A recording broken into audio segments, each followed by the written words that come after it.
Ayan mga ka-vlog, for today's nag-video tayo dito kay Lolo Calyone.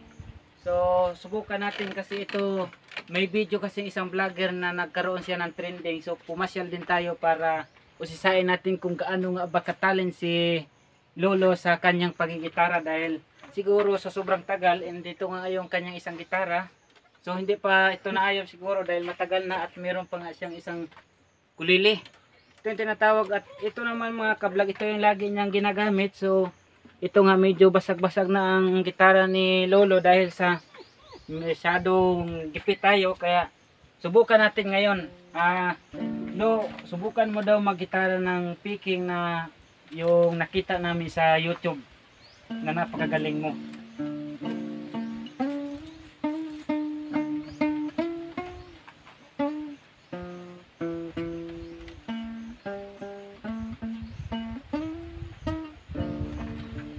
So napakagaling nga mga kablog at napahanga talaga kayo.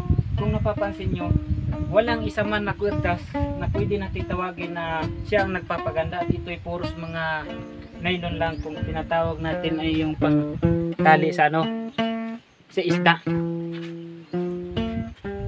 Ayan, yan yung kanyang mga challenge mga kablog. Napakalupit talaga ni Lolo magitara pala.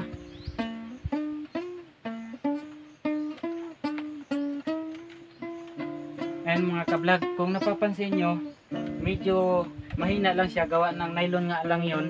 Pero subukan nyo mga kablog, kung kayo ay magkaroon ng share at subscribe, ganoon na rin mga kablog, pakisuportan na lang sa ating YouTube channel, nang sa ganoon ay mabilhan natin siya ng kwerdas at napakaganda ang kanyang pagka-picking.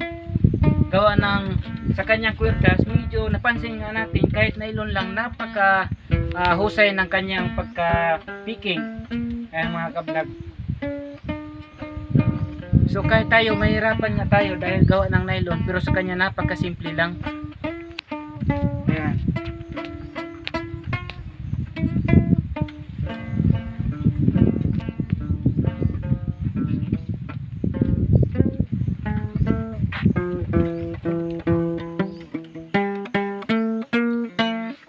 So puros mga nylon yan mga kablog, wala kayong napapansin na pwedeng sabihin kawad. Kaya sa kanyang pag-iimbento, nagkakaroon pa rin ng napakagandang busis ang kanyang gitara, kahit na siguro sa panahon pa ito ng sinaunang tao.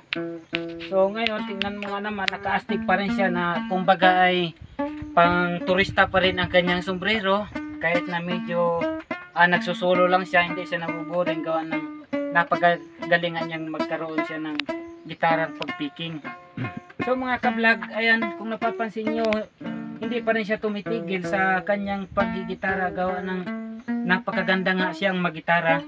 So mga kablog, kung napapansin nyo na ang kanyang pagkahawak ng gitara ay napakasimple lang, dahil sa matagal na siguro ito, marunong na sigurong magitara mga kablog.